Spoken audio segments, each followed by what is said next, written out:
Երբ ի վիճակի եղա վերցնելու հեռախոսը և ինքնօգնության համար փորձեցի նյութեր գտնել,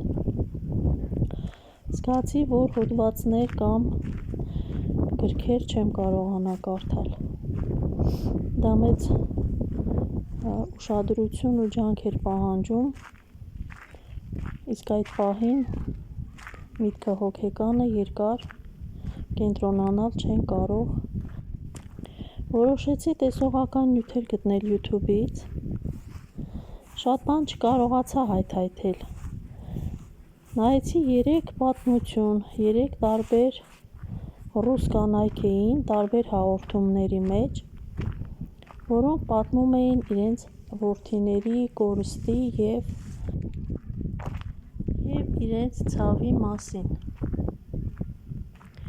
Իհարկե ինձ համար որոշ բաներ պարզ եղան, ցանկանում էի ամեն մեկից իմ համար որևէ օգտակար միտք, խորհուրդ վերցնել, բայց դա բավարար չէր: Հետո սկսեցի տարբեր հոգեբանական և բժշկական նյութեր նայել YouTube-ում, բավականին երկար, մոտ 2 տարի: Կարծես մի տեսակ դա էլ իրեն սպառեց: Փորձեցի շատ հարցերի պատասխաններ ստանալ, որը չեմ կարող ասել անօգուտ էր, բայց միևնույն է, ի վերջո գալիս ենք այն բանին, որ հետհայաց գցելով իրադարձություններին կամ տալով այսօրվա գնահատականները, շատ բաներ ենթադրությունների մակարդակում են և ի վերջո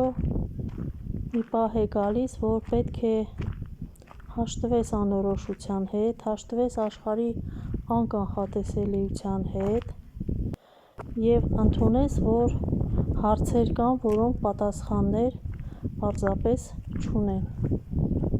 որ կյանքը անարդար է և աշխարհում ինչ որ կատարվում է,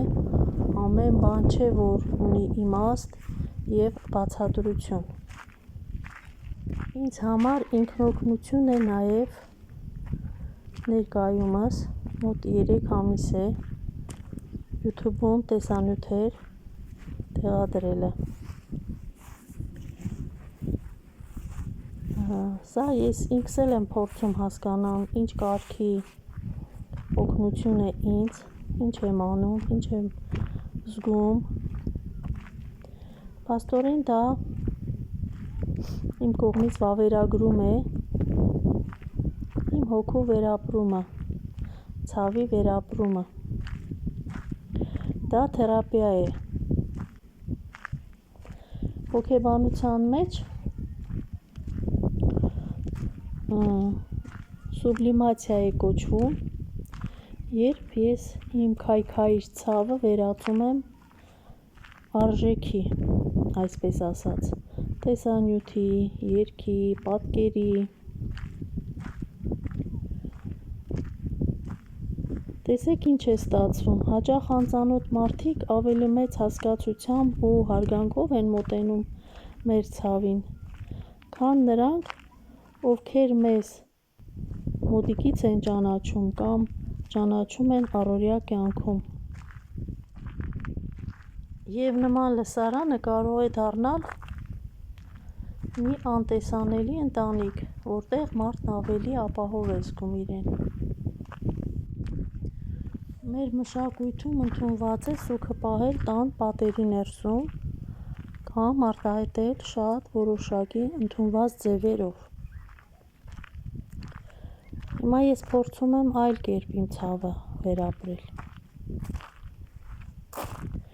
Ես մտածում եմ, որ ավելի ճիշտ ես փորձում եմ չվախենալ, որ կարող են մարդիկ լինել, որոնք կմտածեն, որ ես ցուցադրում եմ իմ ցավը, մինչդեռ ես ուղղակի փորձում եմ շնչել: